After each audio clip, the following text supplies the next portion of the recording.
It was a night that should have been silent, yet silence fractured when the hum of drones cut through the sky above Burkina Faso. In just 12 minutes, a convoy turned to fire and ash. This was not a mystery strike. This was not an accident. It was the voice of a nation choosing thunder over submission. For decades, Africans were told that advanced warfare belonged only to global giants with billion-dollar budgets. But on that night, the rules shifted. The order came not from foreign capitals, but from Ouagadougou itself. President Ibrahim Traoré stepped forward and confirmed the unthinkable. Yes, the strike was deliberate, and yes, it was commanded from the highest office of the state. What was once seen as impossible now stood as undeniable. A small Sahelian nation could act with precision, resolve, and sovereignty. The world awoke to headlines. Was this defense, deterrence, or the opening shot of a new doctrine? And what future would rise from the smoke curling over this hell? Stay with us. This is not just a headline, it is history unfolding. Subscribe, share, and keep watching. The strike began at midnight. Over the southeastern borderlands of Burkina Faso, the night air carried only the hum of insects until another sound rose. Low, sharp, and mechanical. A drone unseen by many watched from the dark like a hawk circling above prey. Within moments, orders traveled through encrypted lines and steel wings moved into position. 12 minutes later, the silence was broken by fire. A convoy of vehicles, their cargo concealed, their intentions shrouded, was reduced to twisted fragments. For most of the world, drone warfare had always been the privilege of superpowers. Washington and Paris commanded fleets worth billions. London and Ankara boasted their own arsenals. Africa, long cast as a battlefield rather than an innovator, was never expected to deploy such technology. Yet here in Burkina Faso, history pivoted. The command did not come from an allied foreign base or from distant handlers. It came from within Ouagadougou itself. President Ibrahim Traoré, a young leader often dismissed as unpredictable, stood before the microphones and confirmed what analysts had doubted. The strike was deliberate, authorized at the highest level, and executed under sovereign command. The implications were immediate. Never before had Burkina Faso openly claimed responsibility for such an action. By doing so, Traoré shifted his nation's place on the map. Burkina Faso was no longer a pawn in someone else's strategy. It was, at least for a moment, the player making the first move. But this was not merely an act of firepower. The drone itself revealed an entire story. Intelligence reports identified it as the NA-7, a prototype originally of North Korean origin, refitted with Russian navigation systems and linked to the AES security network, the alliance binding Burkina Faso, Mali, and Niger. Its design was not clumsy nor experimental. It was sleek, precise, and devastatingly efficient. Analysts reported that it executed its strike window in only 12 minutes from command to impact. They called it the clean blade of Ouagadougou because unlike Western drones that often left collateral damage, the NA-7 struck with surgical precision. The symbolism was just as potent as the strike itself. Africa, often described as dependent on imported technology, had now shown the ability to not only adapt but innovate. This was not charity. This was not borrowed power. This was sovereignty, coated into metal and fueled by alliances beyond the reach of former colonial masters. Yet the most startling revelations did not lie in the drone, but in what it destroyed. When investigators combed through the wreckage, they found rifles stamped with American manufacturers, encrypted radios marked with French serial codes, and maps of mineral corridors printed in English. Scattered among the debris were ID tags tied to Nigerian operatives. A chilling reminder that instability sometimes travels in familiar uniforms. The financial paper trail deepened the enigma. Within days, forensic analysts linked the convoy's logistics to shell companies registered in London, Paris, and Abu Dhabi. Over 75 million US dollars had been funneled through these firms in less than 6 months. The purpose of these funds remained speculative, but whispers spread quickly. Destabilization campaigns, covert operations, mercenary contracts. Among the documents, 2 code names surfaced repeatedly: Falcon Hand and DC Handler. They offered no clarity, only darker questions. For the Burkina Faso public, the news struck a complex chord. On one hand, Traoré's decision to act decisively was celebrated as proof that their nation would not bow quietly to foreign meddling. Flags were waved, songs were sung, and headlines declared a new spirit of defiance. On the other hand, the wreckage confirmed their worst fears, that powerful networks, financial and military, were converging in shadows against their sovereignty. Across Western capitals, the tone was starkly different. Analysts warned that this was reckless provocation, a young leader playing with fire. Defense officials in Paris muttered about regional instability, while Washington expressed concern, yet stopped short of condemnation. Markets too trembled. Energy investors warned that escalation could jeopardize contracts worth billions across the Sahel. The strike lasted 12 minutes. Its consequences could last for years. But the true shock was not in the fire that consumed the convoy. It was in the secrets the flames revealed. The hours after the strike carried a strange weight. Ouagadougou did not wake to silence, but to confirmation. Within hours, the presidential office admitted openly, yes, the strike had been ordered. Yes, the decision was deliberate.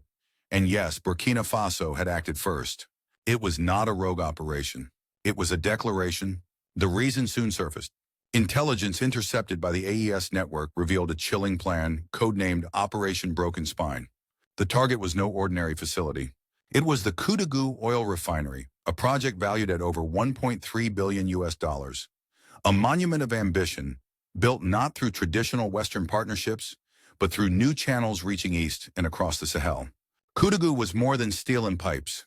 It was the spine of a nation determined to stand upright. Breaking it would have meant shattering the dream of energy sovereignty before it could breathe. The intercepted files were explicit. Convoys loaded with explosives were moving towards the refinery. Satellite imagery pinpointed alignments near its coordinates. Metadata from encrypted radios revealed timing windows measured not in weeks but in hours. The refinery was to be struck down before full-scale launch. The aim was not sabotage alone. It was the sending of a message that Africa must not dare to refine its own oil, dictate its own prices, or break the cycle of exporting crude only to buy back refined fuel at inflated costs. Faced with this, the AES Council, Burkina Faso, Mali, and Niger gathered in a closed session. Phones were confiscated, cameras banned. The air was tense, a room heavy with the weight of history pressing upon it. From those walls came a phrase that would echo across the Sahel: if they send ghosts, we send thunder. It was not an empty slogan. Traoré saw Ouagadougou as more than infrastructure. To him, it was a promise to channel $400 million annually into schools, hospitals, and technology. Losing it meant conceding decades of growth. Protecting it meant risking confrontation. There was no middle path. His decision was swift. The convoy would not be allowed to reach its target. The drone strike was therefore not random aggression, but preemptive defense. The vehicles that burned under the drone's clean blade were not merchants or travelers. They were armed units, their cargo filled with explosives, their mission already written in the intercepted codes. Ouagadougou would not fall without resistance. When this revelation broke to the public, the reaction split sharply. In Burkina Faso and across the Sahel, tens of thousands poured into streets, chanting slogans of pride and sovereignty. Flags of Burkina Faso, Mali, and Niger flew together in Independence Square. Murals appeared overnight. Drones painted not as tools of domination, but as guardians of self-defense. Music turned resistance into rhythm, with Afrobeat remixes of Traoré's speeches echoing in markets and taxis. On social media, hashtags like Washington Sahel Rising and Wash Sovereignty Not Negotiable surged, gathering millions of impressions. A viral TikTok of students reenacting the president's fiery declaration crossed 5 million views within days. For the Burkinabe, it was vindication. For decades, they had watched resources leave their soil while poverty stayed behind. Now, with one decision, their leader stood as the embodiment of defiance. This was not aid. This was not charity. This was Africa drawing its own red line. But in Western capitals, the mood was very different. Washington urged restraint and dialogue, carefully measured words hiding unease. Paris reacted with sharper tones, warning that such actions threatened regional stability. Brussels echoed the line, framing the strike as a spark of chaos in an already fragile Sahel. Western media painted Traoré as unpredictable, reckless, even dangerous. Headlines blared "Africa on fire" and "Unpredictable Traoré." The financial world responded with nerves. Analysts warned that if drone warfare became the new tool of resource protection, energy contracts worth 15 to 20 billion US across the Sahel could be endangered. Investors hesitated, unsure whether stability had been secured or shattered. Between the street celebrations and the anxious headlines, one truth was clear: the world could no longer ignore Burkina Faso. A nation once dismissed as peripheral had forced global powers to turn their gaze, not because of charity, but because of fire. Yet behind the chants of sovereignty and the murals of pride, darker forces were already recalculating. and their next move promised to test the shield of Burkina Faso even further. The drone strike may have lasted only 12 minutes, but its impact rippled across every layer of Burkinabe society. What had begun as a midnight operation now stood as a test of sovereignty, economy, and political will. Economically, the protection of the Koudagou refinery was more than a matter of defending infrastructure. It was about defending a future. The refinery promised an annual revenue of $400 million, money that Traoré had pledged to invest in education, healthcare, and technology. For decades, Burkina Faso had exported crude oil and minerals at low prices, only to import refined fuel and finished products at inflated costs. Koudagou was meant to reverse that cycle, to anchor a new era of self-reliance. Had the refinery been destroyed, decades of potential growth would have evaporated before the project even began.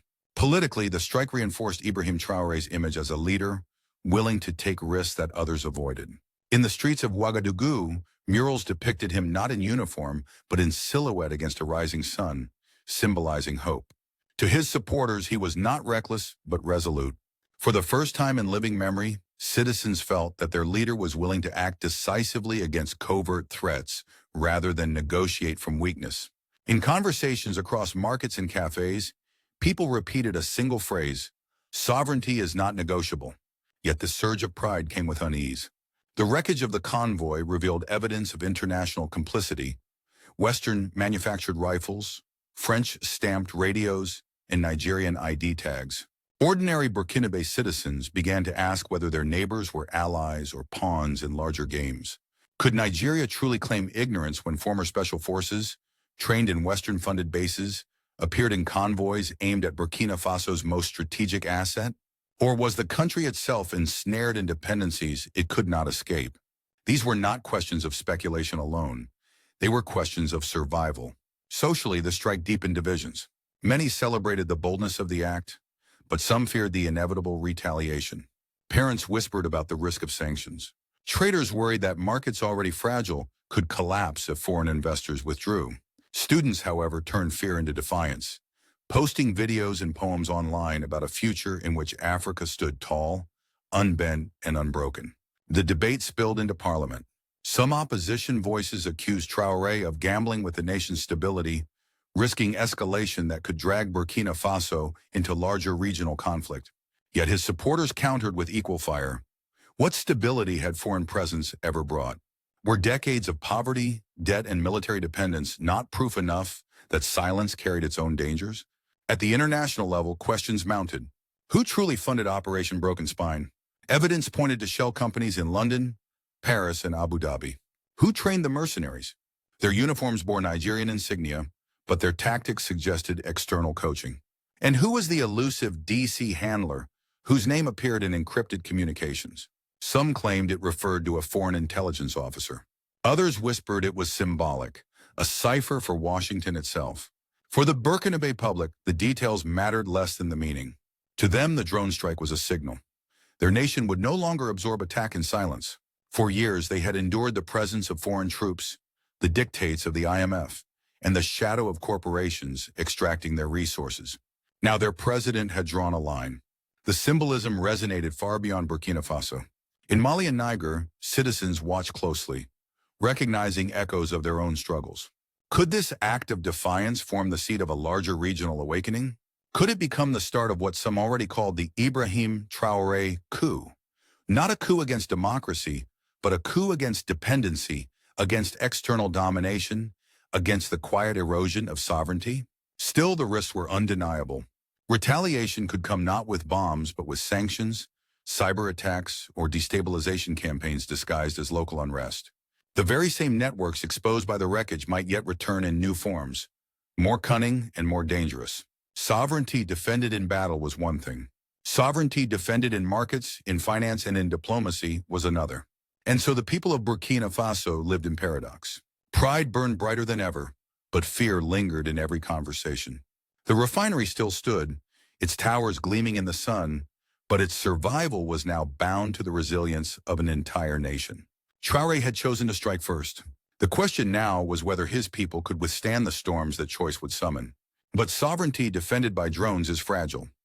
Could Burkina Faso's defiance survive the weight of sanctions, sabotage, and global pressure? Beyond Ouagadougou's streets and the jubilant murals, the world was recalibrating. The drone strike did not remain a local incident. It forced chancelleries in Washington, Paris, Brussels, Moscow, and Beijing to reconsider the balance of power in the Sahel. For the African Union, the event was uncomfortable. Some officials praised Burkina Faso for defending its sovereignty, while others worried that an African precedent of unilateral strikes might ignite new conflicts. ECOWAS, already strained by sanctions on Mali and Niger, hesitated between condemnation and silence. To take a strong line against Traoré risked alienating the very populations ECOWAS claimed to represent. Western reactions followed familiar patterns. Washington's statement called for restraint and dialogue, signaling unease but refusing to engage directly. Paris, however, was sharper. French ministers warned that reckless escalation would destabilize the entire Sahel, even as their own defense analysts admitted in private that the NA-7 drone had performed with an efficiency Western systems had failed to achieve in the region. Brussels echoed these concerns, framing the incident as a dangerous precedent. NATO officials suggested it might embolden other states to bypass established security frameworks. But not all powers were unsettled. Moscow framed the event as proof that multipolarity was no longer theory but reality. Russian commentators hailed Burkina Faso's defiance as a spark of dignity. Beijing, though more cautious, signaled interest in supporting energy infrastructure in the Sahel under the Belt and Road framework, portraying itself as a partner in sovereignty through development. At the same time, intelligence reports leaked in African media revealed something darker. Encrypted communications from the destroyed convoy had been traced back to servers in Langley, Virginia. Though Washington neither confirmed nor denied, the suspicion alone amplified anti-Western sentiment across the Sahel. In the eyes of many Africans, this was no longer a local skirmish. It was the front line of a global contest over Africa's right to control its own resources. For citizens, the geopolitical chessboard mattered less than the symbolism. On social media, the phrase Burkina Faso Revolution began trending alongside hashtags of sovereignty. To them, this was more than a military strike. It was a cultural, political, and generational shift. A young leader had stood against shadows and in doing so, had given voice to millions who longed for dignity. Yet with every surge of pride came the question of consequence. Would Western powers tighten sanctions? Would financial institutions cut lines of credit? Would covert operations return in new disguises? The drone had defended Koudougou, but the storm of retaliation was only beginning to gather. The question was no longer whether Africa could defend itself, but how far it was willing to go, and what price it was ready to pay. The night of the drone strike was not an ending. It was a threshold. What followed in the days after would determine whether Burkina Faso's defiance was a fleeting moment or the seed of a new doctrine for the Sahel. From Ouagadougou to Bamako to Niamey, leaders of the AES alliance moved quickly. They announced Operation Iron Shield, an unprecedented commitment to integrate military intelligence, share satellite data through new partnerships with Russia and China, and establish a joint command center. For the first time in living memory, the Sahel was not relying on foreign missions. The shield was African-led, African-funded, and African-owned. The announcement ignited celebration. In Bamako, murals appeared depicting the three leaders beneath a metallic shield etched with the words, "Sovereignty is defense." In Niamey, university students organized hackathons to design software prototypes for AESnet, the encrypted platform linking the three nations. In Ouagadougou, musicians released tracks celebrating what they called the Iron Shield generation. Across the region, people began to speak of security not as a gift from outsiders, but as a right they could claim for themselves. Yet pride carried peril. Western think tanks warned that the Iron Shield could destabilize existing frameworks, by which they meant diminish Western influence. French media fretted about losing strategic bases. American analysts cautioned that closer ties to Moscow and Beijing would harden fault lines. Energy markets wavered again, with investors warning that if the Iron Shield expanded, contracts worth billions might be renegotiated under less favorable terms. But for citizens of the Sahel, these fears were abstractions. What mattered was hope. Hope that their children could grow up in nations no longer dependent on foreign troops. Hope that resources extracted from their soil would fund their own futures, not someone else's profits. Hope that sovereignty was no longer just rhetoric, but a shield made real. The challenge, however, was survival. Could the Iron Shield withstand cyber attacks, sanctions, and disinformation campaigns? Could three fragile economies resist the immense pressure sure to follow? Could unity born from fire endure the cold tests of diplomacy and trade? These questions lingered as heavily as the smoke that once curled above the midnight convoy. Still, one truth had been written in fire. Burkina Faso had chosen to act, and by acting, it had forced the world to take notice. But every shield is tested, and the storm gathering on the horizon promised to strike with equal force. The midnight drone strike was more than an act of defense. It was a declaration. Burkina Faso, once considered peripheral, had demonstrated that sovereignty could be codified into action, that a small Sahelian nation could wield technology and strategy to protect its own destiny. The world had watched in awe, suspicion, and unease. Through the smoke of the strike and the murals of celebration, a new doctrine was emerging. Traoré's words were clear. Any force operating without registration or transparency would be neutralized and exposed. No longer would Africa absorb interference silently. The balance of power had shifted, if only slightly, and the lesson was unmistakable. For the first time, ordinary citizens felt the weight and the promise of true agency. They were no longer observers. They were participants in the shaping of their continent's future. Yet the path ahead remains uncertain. International powers may retaliate through sanctions, covert operations, or economic pressure. The Iron Shield, while a symbol of unity and resolve, will face immense tests. But the courage shown by Burkina Faso resonates far beyond its borders. Across the Sahel, the Burkina Faso Revolution has inspired hope, pride, and the belief that Africa can define its own destiny, not wait for permission or benevolence from outsiders. For analysts, historians, and citizens alike, the question remains, can sovereignty, once defended in fire and steel, endure under the relentless scrutiny of global powers? For Burkina Faso, the answer will be written in the months and years to come. The drone strike, lasting only 12 minutes, has already echoed for a generation. It is a story of courage, of technology wielded with purpose, and of a young president daring to place dignity over dependence. Ibrahim Traoré, coup and the Burkina Faso Revolution are not merely events. They are the beginning of a movement redefining what it means to stand tall as a nation. Subscribe, comment, and share. Witness history as it unfolds and stand with those who choose sovereignty over silence.